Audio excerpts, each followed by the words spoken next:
Hello everyone, welcome to the study with Mayank. मैं हूं आपका मयंक। हम लोगों की यहां पर क्लास 6 की एनसीईआरटी ज्योग्राफी की सीरीज चल रही है। आज आपका इसी क्रम में अध्याय 7वां है। यहां पर हम लोग हमारा देश भारत अध्याय को पढ़ेंगे। तो चलिए स्टार्ट करते हैं आज का वीडियो। देखते हैं हमें क्या क्या डिस्कस करना है। यहां पर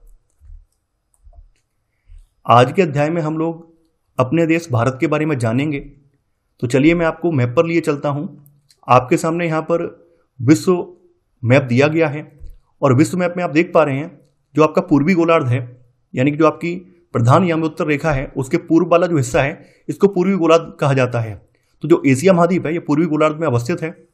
तो एशिया महाद्वीप के दक्षिण में भारत की स्थिति पड़ती है, यानी भारत जो है एक दक्षिण एशियाई देश है, एशिया के दक्षिण में अवस्थित है। भारत के उत्तर में जो है हिमालय पर्वत प्रहरी की भांति खड़ा हुआ है। भारत के पश्चिम में अरब महासागर है और भारत के पूर्व में जो है बंगाल की खाड़ी पड़ती है। वहीं भारत के दक्षिण में जो है हिंद महासागर है। तो तीन तरफ से भारत जो है नीचे से समुद्र से घिरा हुआ है। तो ये भारत का जो दक्षिणी वाला हिस्सा है इसको प्रायद्वीपीय भाग बोला जाता है। देखिए, प्रायद्वीप वह भाग होता है जो तीन तरफ से जल से घिरा होता है, उसको प्रायद्वीप कहा जाता है।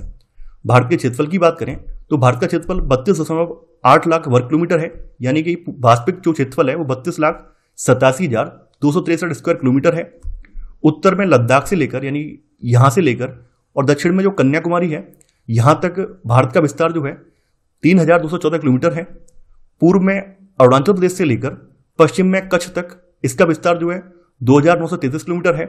जैसा कि आप देख पा रहे हैं, पूर्व में अरुणाचल प्रदेश से लेकर और पश्चिम में कच्छ तक इसकी जो टोटल लंबाई है ये 2,933 किलोमीटर है। वहीं उत्तर से दक्षिण के बीच में जो लद्दाख से लेकर कन्याकुमारी के बीच की जो लंबाई है वो 3,214 किलोमीटर है। जैसा कि आप लोग जानते हैं, भारत जो है विविधताओं वाला देश है, यानी यहाँ पर विविधता न केवल सांस्कृतिक और जातीय स्तर पर विविधता मौजूद है, बल्कि यहाँ पर जलवायु, वनस्पति और यहाँ के वन्यजीवों में भी विविधता विद्यमान है। अगर यहाँ की आबादी की बात करें तो जैसा कि आप लोग जानते हैं, अब तक हमारे यहाँ 2011 के सेंसस के आंकड़े चल रहे हैं, क्योंकि अभी नवीनतम जो आपकी जनगणना है ये संपन्न नहीं हो पाई है। इस वजह से नवीनतम जनगणना के आंकड़े नहीं आए हैं। तो 2011 की जनगणना को अगर आधार बनाएं तो 2011 से अब तक भारत की जो आबादी है 120 करोड़ से अधिक हो चुकी है। यानी अभी जो हाल में ही जो कुछ अन्य देशों की जो रिपोर्ट आई है, यानी कुछ जो विश्व स्तर की संस्थाएं उनकी रिपोर्ट आई है, उनके अनुसार तो भारत जो है आबादी के मामले में पहले स्थान पर पहुंच गया है। लेकिन चूंकि अभी तक हमारे यहाँ हमारे देश की जो जनगणना है, नवीनतम जनगणना, वो हो नहीं पाई है, इस वजह से अभी हम कुछ कह नहीं सकते हैं। तो 2011 की आबादी के अकॉर्डिंग जो है चीन के बाद भारत जो है विश्व का दूसरा सबसे बड़ा जनसंख्या वाला देश है। यहां पर भारत की स्थिति बताई गई है। देखिए, जैसा कि आप लोग जानते हैं, यहां पर मैं फिर से दिखा दे रहा हूं, ये आपकी जो है इक्वेटर लाइन जा रही है, जिसको विषुवत रेखा या भूमध्य रेखा कहा जाता है। और भारत जो है इक्वेटर लाइन के ऊपर है, यानी भारत की स्थिति जो है पूरी तरह से उत्तरी गोलार्ध में पड़ती है। तो भारत जो है उत्तरी गोलार्ध में स्थित है और कर्क रेखा यानी 23.5 डिग्री उत्तरी अक्षांश रेखा देश के लगभग मध्य भाग से होकर गुजरती है। और यह रेखा जो है भारत के 8 राज्यों से होकर गुजरती है। ये 8 राज्य कौन कौन से हैं? ये गुजरात, राजस्थान, एमपी, छत्तीसगढ़, झारखंड, पश्चिम बंगाल, त्रिपुरा और मिजोरम, इन 8 राज्यों से कर्क रेखा होकर गुजरती है। दक्षिण से लेकर उत्तर की ओर भारत की जो मुख्य भूमि का विस्तार है, यानी यहाँ पर अक्षांशीय विस्तार की बात की गई है, तो हमारा अक्षांशीय विस्तार जो है 8 डिग्री 4 मिनट से लेकर 67 डिग्री 6 मिनट के बीच में है। वहीं हमारे देशांतरी विस्तार की बात करें तो भारत का जो देशांतरी विस्तार है ये पश्चिम से पूर्व तक भारत का जो देशांतरी विस्तार है 68 डिग्री 7 मिनट पूर्व से लेकर 97 डिग्री 25 मिनट पूर्व देशांतरों के बीच में है। अगर हम यहां पर फिर से मैं आपको समझाना चाह रहा हूं, देखिए, प्रधान याम्योत्तर के पूर्व वाला जो हिस्सा है इसको पूर्वी गोलार्ध माना जाता है। तो यहां पर वही चीज बताई गई है कि अगर हम विश्व को पूर्वी और पश्चिमी गोलार्ध में डिवाइड कर दें तो भारत की स्थिति जो है पूर्वी गोलार्ध में पड़ती है। देखिए, चूंकि हमारे देश का जो देशांतरी विस्तार है ये काफी ज्यादा है, यानी हमारे देश का जो देशांतरी विस्तार है लगभग 29 अंश का है। यानी कहने का मतलब ये है कि हमारे यहाँ जो कच्छ वाला स्थान है और अरुणाचल प्रदेश वाला स्थान है, यहाँ पर लगभग समय में 1.25 घंटे का अंतर है। तो इस अंतर को भरने के लिए हमने एक अपने देश की मानक समय रेखा मानी है और ये भारत की मानक याम्योत्तर रेखा है। तो 82.5 डिग्री पूर्व देशांतर को हमारे यहाँ स्थानीय समय माना गया है, यानी ये भारत का मानक याम्योत्तर समय है। और यही समय जो है पूर्व में भी लागू होता है और पश्चिम में भी लागू होता है। अब यहां पर भारत के पड़ोसी देशों की बात की गई है।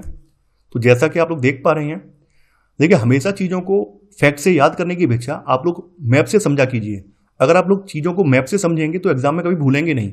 तो यहाँ से शुरुआत करते हैं भारत के पश्चिम से। तो आप देख पा रहे हैं भारत के पश्चिम में पाकिस्तान पड़ रहा है, भारत के उत्तर पश्चिम में जो अफगानिस्तान है। एक चीज़ और ध्यान रखनी है, अफगानिस्तान वाला रीजन जो है ये पीओके से टच करता है, यानी जो पाकिस्तान ऑक्युपाइड कश्मीर है उस हिस्से से टच करता है ये। इसके बाद आप देख पा रहे हैं भारत के जो है पूर्व में चाइना पड़ रहा है, पूर्व में ही यहाँ पर नेपाल पड़ रहा है, भूटान पड़ रहा है, फिर इधर आप देख पा रहे हैं बांग्लादेश पड़ रहा है और म्यांमार पड़ रहा है। तो ये 7 देश तो स्थलीय सीमा वाले देश हैं, इनसे हमारी स्थलीय सीमा टच होती है। 2 देश और भी हैं जिनसे हमारी जलीय सीमा टच होती है, एक तो श्रीलंका है और दूसरा मालदीव है। इनसे हमारी समुद्री सीमा टच करती है। तो यहाँ पर वही सब चीज़ें बताई गई हैं। देखिए, सभी देशों में बांग्लादेश के साथ भारत सबसे लंबी सीमा साझा करता है, यानी बांग्लादेश के साथ हमारी सीमा की जो लंबाई है वो 4096.7 किलोमीटर है और यह दुनिया की 5वीं सबसे लंबी भूमि सीमा है। भारत की जो सबसे छोटी सीमा है वो अफगानिस्तान के साथ है, यानी भारत जो अफगानिस्तान के साथ 106 किलोमीटर की सीमा साझा करता है। और जैसा कि हमने बताया था कि 7 तो हमारे स्थल खंड वाले स्थलीय सीमा वाले देश हैं और 2 हमारे समुद्री सीमा वाले देश हैं। तो 2 समुद्री सीमा वाले देशों में श्रीलंका और मालदीव शामिल हैं। पाक जल संधि जो है ये भारत को श्रीलंका से अलग करती है, यानी कि भारत और श्रीलंका के बीच में यहाँ पर पाक जल संधि है जो कि भारत को श्रीलंका से अलग करती है। अब देखिए, यहाँ पर टाइम जोन के बारे में बताया गया है कि संयुक्त राज्य अमेरिका में 7 और कनाडा में 6 मानक समय हैं। राजनीतिक एवं प्रशासनिक विभाजन। देखिए, जैसा कि आप लोग जानते हैं कि भारत का जो विस्तार है काफ़ी ज़्यादा है, हमारे यहाँ जो जनसंख्या है वो भी बहुत ज़्यादा है। अगर वर्तमान परिप्रेक्ष्य में देखें तो दुनिया का सबसे ज़्यादा आबादी वाला देश भारत ही है। तो भारत एक विशाल देश है। तो प्रशासनिक क्रियाकलापों को सुगम बनाने के लिए हमने अपने देश को 28 राज्यों और 8 केंद्र शासित प्रदेशों यानी यूनियन टेरिटरीज में डिवाइड किया है। दिल्ली जो है भारत की राजधानी है। हमारे देश में जो राज्यों का निर्माण हुआ है मुख्यतः भाषाओं के आधार पर हुआ है। अब है भौतिक विभाजन यानी फिजिकल डिवीजन।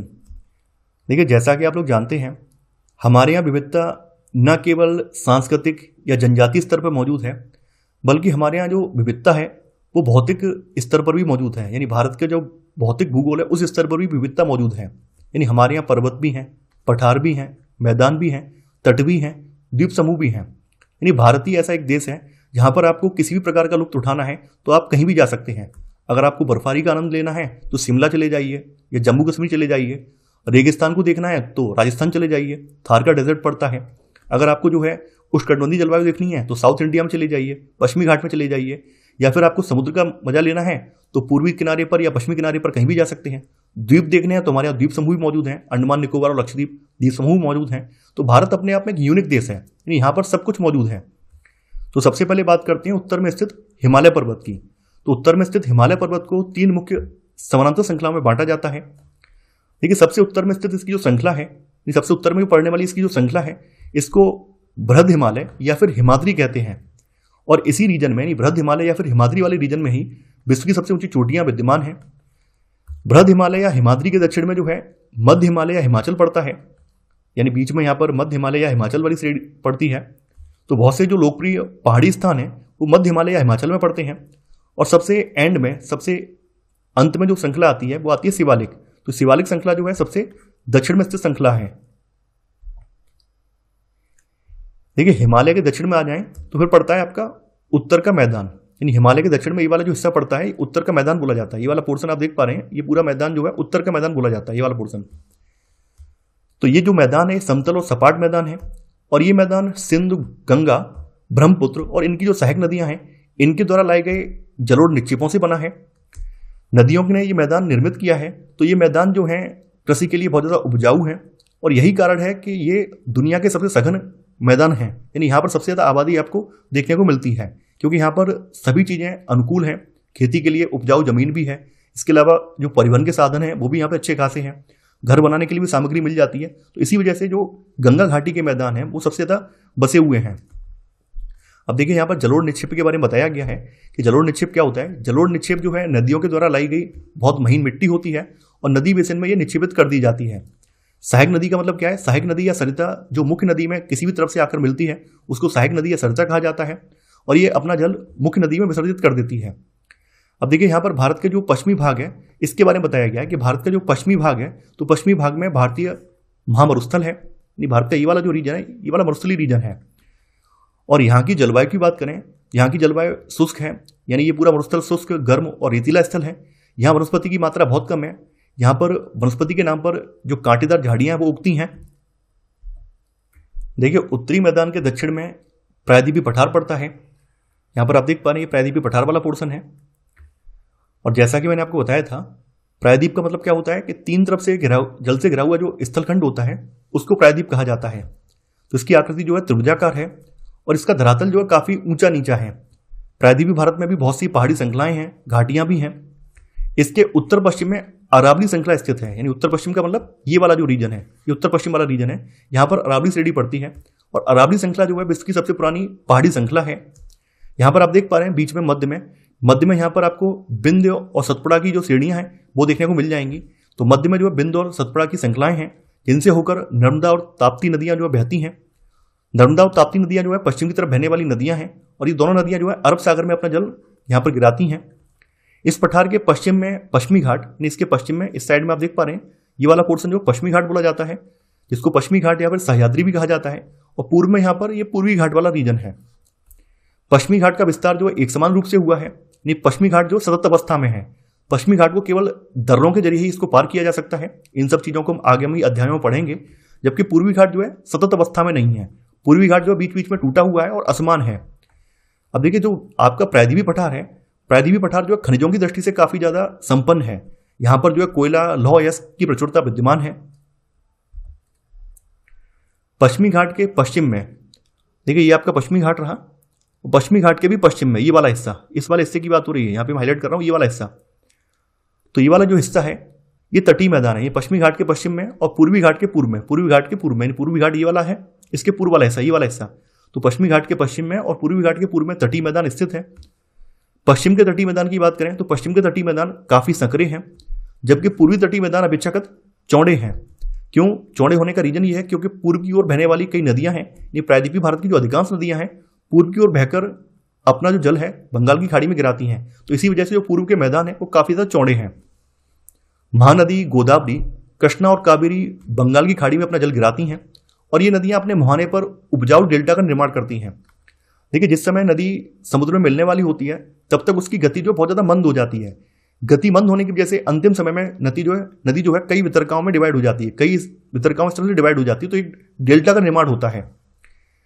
यहां पर बताया गया कि गंगा और ब्रह्मपुत्र नदियों का जो डेल्टा है ये विश्व का सबसे बड़ा डेल्टा है, जिसे सुंदरबन डेल्टा के नाम से जाना जाता है।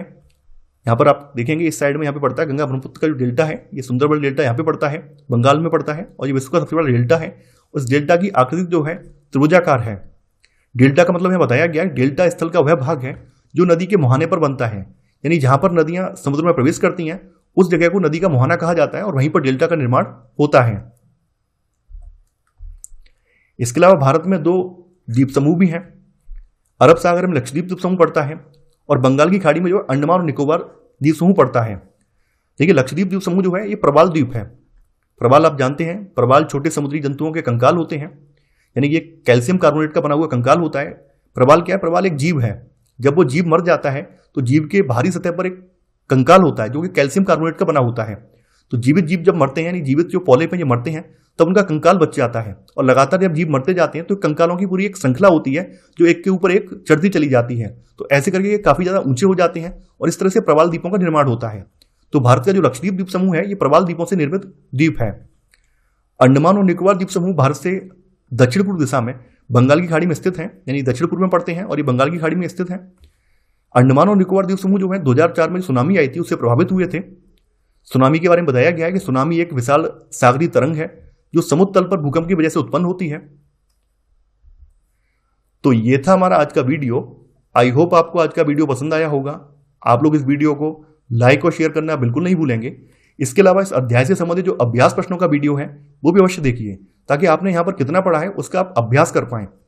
इसके अलावा मैं आपसे कहना चाहूंगा कि अब आपको नोट्स बनाने की आवश्यकता नहीं है। आप नोट्स को हमारे टेलीग्राम से जाकर परचेज कर सकते हैं, तो आपको किसी प्रकार के नोट्स बनाने की आवश्यकता नहीं है।